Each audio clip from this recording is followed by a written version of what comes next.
Oi, eu sou Tânia Farias, eu sou uma mulher de teatro, sou atuadora da tribo de atuadores Anais Ectravez, isso já há 27 anos quase, e estou vindo aqui a convite desse projeto lindo, Confessionário, para contar um episódio da minha história pessoal.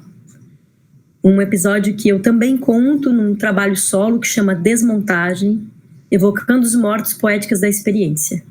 É um episódio de violência sexual que com certeza constitui o que a Tânia é hoje, né? Me atravessa ainda agora, mas com certeza me fez ser a mulher que eu sou.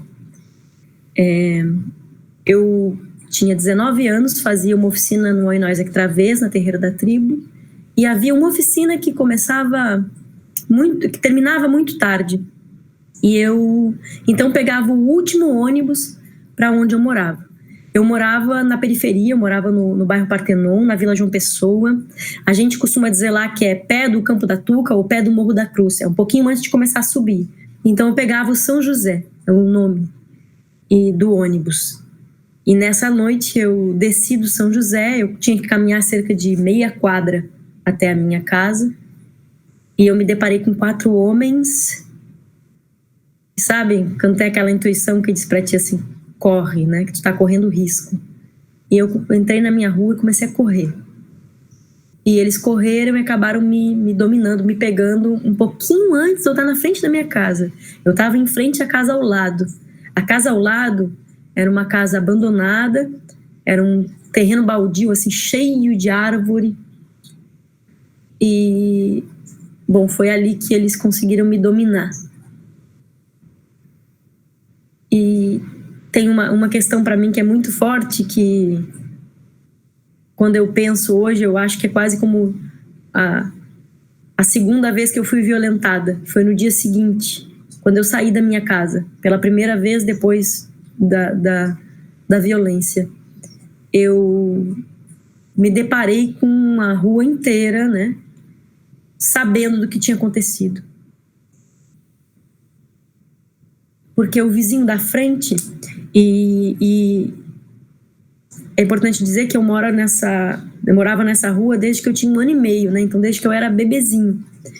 E o vizinho da frente tinha assistido tudo e não tinha feito absolutamente nada. Ele não tinha gritado, né, tentar dar um corridão naqueles caras, ele não tinha chamado a polícia, ele não tinha feito nenhum barulho estrondoso, nada. Ele não tinha feito absolutamente nada.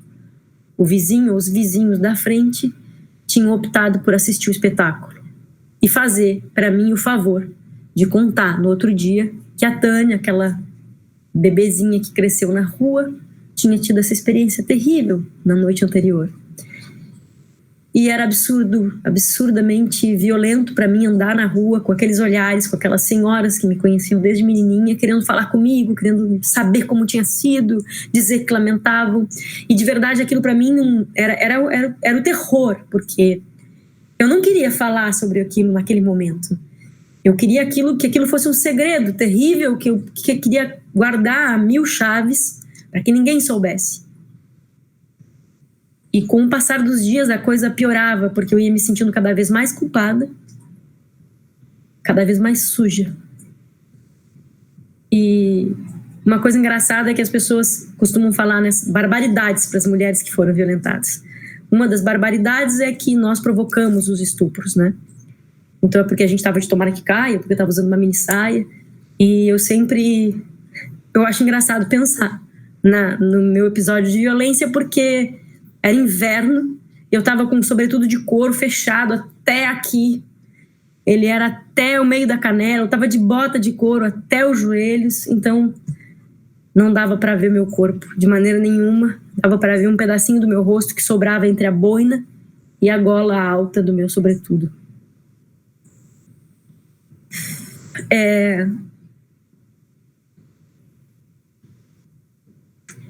Talvez a pessoa que nunca tenha sofrido nada disso, um episódio em que as pessoas pegam o teu corpo e fazem o que querem, tipo, manipulam, apertam, lambem, mordem, penetram sem o teu consentimento, né, sem a tua permissão, não sabem o quanto isso é desconfortável. né? A experiência fica e ela é absolutamente inóspita para nós mesmos. Então, eu fui cada vez mais sentindo que aquele corpo era estranho a mim e que eu não gostava dele, que ele era sujo, muito sujo. Talvez isso tenha sido a sensação, uma das sensações mais terríveis, que era pensar que o meu corpo era imundo e que eu não. Então, eu passei muitos anos sem conseguir me relacionar com outras pessoas. E essa experiência foi uma experiência quando eu tinha 19 anos. E eu, para as minhas amigas, para o meu círculo de amizades, eu perdi a virgindade super tarde, porque eu perdi a virgindade com 19 anos. Então, eu tinha transado uma vez antes de ser violentada. E eu, então, depois tinha uma dificuldade absurda, não me relacionava com ninguém, porque eu achava que se a pessoa transasse comigo, ela ia se sujar, ela ia se macular, porque o meu corpo era, sei lá, indigno, imundo. E sim, a gente pensa que com certeza a culpa é nossa. Que fui eu que cheguei àquela hora e que por isso que esses homens me encontraram, porque senão eles não teriam me encontrado. Então eu era responsável por isso. Eu fiquei durante bastante tempo, vários anos, que sempre em algum momento eu pensava, por que eu não gritei? Porque eu não gritei me acompanhou. E era como se fosse eu mesma brigando comigo e com o meu corpo. Porque tinha só uma arma, né? Era uma faca. Era uma faca não de serra, era uma faca dessas grandes de cozinha, que ficou o tempo inteiro tocando o mesmo ponto do meu pescoço. E nos dias seguintes da violência ficou essa marca, né? Era um ponto redondo, inchado, que no meio tinha um pequeno buraco por onde saiu o sangue naquele momento, mas que depois o sangue coagulou, então ficou só aquele ponto inchado, vermelho, com sangue coagulado, que em alguns dias sumiu. Se pensar nessa sujeira toda, nessa mancha toda que eu percebi ao longo de muito tempo, que eu percebi em mim, não foi nada, né? Mas eu ficava perguntando por que eu não gritei, e a minha resposta era sempre a mesma, para não morrer. Porque em algum momento, durante o episódio, eu achei que a minha vida valia alguma coisa. E que eu devia fazer todo o possível para preservá-la. E preservá-la naquele momento, para mim, me pareceu não gritar, não grite. Que eles não terminam de enfiar a faca no teu pescoço. Era um pouco isso que eu dizia para mim mesma. Mas foi muito difícil perdoar o não ter gritado. Porque a certa altura era tão difícil conviver com esse corpo sujo, quebrado, inóspito, que eu pensava que era melhor ter virado luz, né? Que era melhor não estar mais aqui. E é justo dizer que foi no teatro que eu comecei a encontrar respostas, foi no teatro que eu comecei a dissipar a culpa, que eu comecei a perceber que eu não estava imunda, que eu não era uma mulher suja, que a culpa não era minha, né, gente? Vamos combinar? A culpa não é da vítima. E foi fazendo Ofélia que eu descobri isso, né? E que eu fiquei com muita vontade de contar para outras mulheres que elas também não tinham culpa. Que a gente não tem que embarcar nessa da culpa, nem ouvir ninguém dizer que a gente tinha culpa, porque nós não temos culpa. Quem tem culpa, tem culpa. É quem comete o crime. E nós não cometemos crime nenhum. Nosso crime é ser mulher? Não. Não mais. A gente não vai mais aceitar esse lugar. Esse não lugar, né? Nós queremos ser. Nós somos. E eu fico pensando na pessoa que eu sou hoje, e eu penso que eu também sou resultado desse momento difícil da minha existência, que foi sofrer essa violência por esses 4. E ser aterrorizada pela imagem de um menino. Um deles era um menino, a quem não foi dado o direito de me penetrar, porque ele era menino. Então ele ficava me beijando a boca, sem a minha permissão, durante todo o episódio de violência. Enquanto os outros me violentavam, me estupravam, ele me beijava a boca. Essa imagem me aterrorizou durante muito tempo, mas me ensinou muitas coisas também. Outra coisa que eu carreguei durante bastante tempo foi o cheiro daquele momento. É um cheiro que misturava muitas coisas, né? Mas uma delas era o cheiro da cola de sapateiro, porque eles estavam um pouco drogados. E eu, geralmente em locais que tinham muita gente, eu sentia o cheiro. E aí se instaurava um pânico, uma sensação de que eles estavam me observando em algum lugar e que eles poderiam a qualquer momento me pegar, me segurar e me levar para um outro lugar. E então, em geral, ônibus, festas, parques, o centro da cidade, lugares com muita gente me faziam ter que conviver com isso, né? De ser tomada por aquele cheiro e ficar lidando com isso enquanto eu existi. Tudo isso também tá no que eu sou hoje, né? E eu acho que se eu pensar, eu tenho muito orgulho da mulher que eu me tornei. Eu faço o que eu amo e faço o que eu amo de forma, tenho certeza, e falo isso tranquilamente, de forma aguerrida. Eu abracei o teatro. Eu amo fazer teatro. Tá em cena é o lugar mais incrível que eu já visitei, né? É o melhor lugar. E eu me tornei essa mulher de teatro. Eu gosto muito dessa mulher de teatro que eu sou. E gosto muito daquilo que eu encontrei depois de começar a contar essa história, que foi a percepção de que contar essa história era algo importante. Por isso eu aceitei o convite desses parceiros para participar do confessionário, para contar para mais pessoas, homens e mulheres, mas sobretudo para outras mulheres, a minha experiência e para dizer onde eu cheguei com ela, para dizer para elas que elas não têm culpa e que elas devem sim contar suas histórias. A gente tem que contar as nossas histórias, nós mesmas. Nós não temos que deixar que outras pessoas contem. Nós somos as autoras, somos as protagonistas dessa história. E essa história pode mudar algo na vida de alguém. E eu percebi isso enquanto fazia desmontagem, onde eu conto essa história.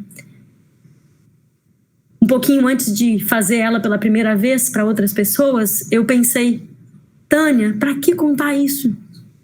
É só para ti, para tu contar, porque tu precisa te livrar dessa história? A quem interessa isso? E há um momento em que eu percebo que sim, interessa a outras mulheres que eu conte isso. E eu ouvi o segredo de muitas mulheres, e isso me honra muito. Eu contei esse segredo, que agora eu quero contar para muita gente, por isso eu tô aqui. E ouvi segredos de outras mulheres. É difícil ouvir um segredo assim de outra mulher. Mas é justo que eu escute, porque também faço pessoas ouvirem o meu pesado e péssimo segredo.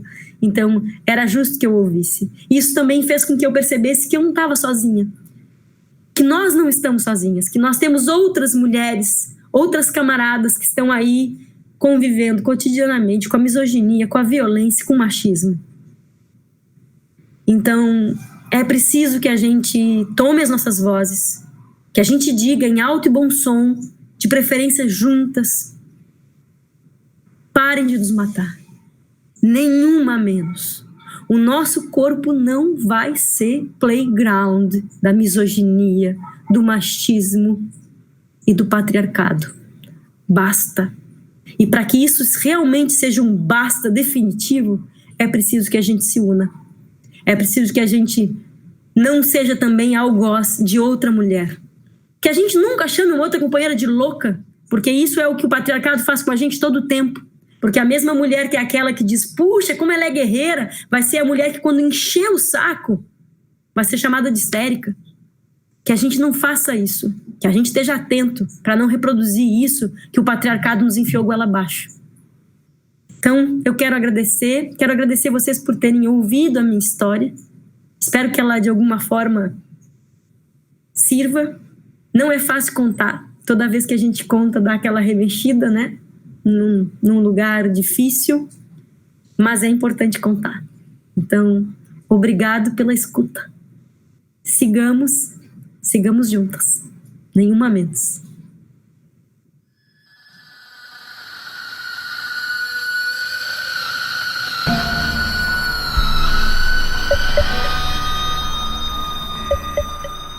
Quem se omite diante de uma violência sexual também comete crime. Ver e não ajudar alguém também é crime e também é possível responsabilizar essa pessoa. Muitas vezes a gente finge que não vê, a gente não quer lidar, mas é necessário que a gente saiba que a gente pode agir em legítima defesa de outra pessoa e a gente deve agir para proteger a mulher que está num estado que não consegue buscar ajuda e que não tem como, estar vulnerável. A gente tem obrigação de prestar socorro.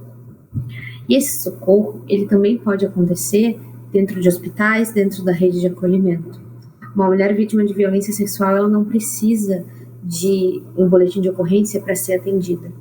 Muitas mulheres não sabem, mas a nossa palavra ela tem uma validade diferente em relação aos crimes de origem sexual, porque muitas vezes eles acontecem em foro íntimo, eles acontecem a quatro paredes, em lugares que não terá uma testemunha, um vídeo, uma foto. Quando tem vídeo, esse vídeo ele é gravado pelo próprio estuprador, ele é gravado pelas pessoas que estão próximas daquela cena.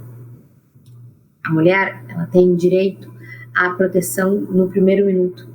A chamada lei do primeiro minuto garante à mulher a profilaxia, que é um coquetel de medicamentos para que ela não pegue nenhuma doença sexualmente transmissível e também para que não haja uma gravidez indesejada. Se houver uma gravidez resultante de um aborto, ela tem direito ao aborto legal, resultante de um estupro, né? E também muitas mulheres não sabem, porque a gente não quer falar do assunto, mas quando acontecer, se acontecer uma violência sexual, se possível não tomar banho, não botar fogo na roupa. Eu sei que o que dá vontade é de se lavar e de limpar e de tirar aquela roupa e tudo aquilo que fica no corpo da mulher. Mas fazendo isso a gente acaba com uma coisa importante, que é a materialidade, é a prova, é o DNA que está numa pele, que está num esperma, que pode estar no corpo, na roupa. Então a indicação é que essa mulher não tome banho, que tome banho depois, se a opção for denunciar naquele momento. E é completamente compreensível que a mulher não queira, mas se possível, avisar, ajudar, não se omitir. E se omitir também significa não prestar ajuda devida, não ir lá e apoiar essa mulher e conseguir compartilhar esse conhecimento para que a mulher seja de fato protegida quando decidir denunciar uma violência sexual.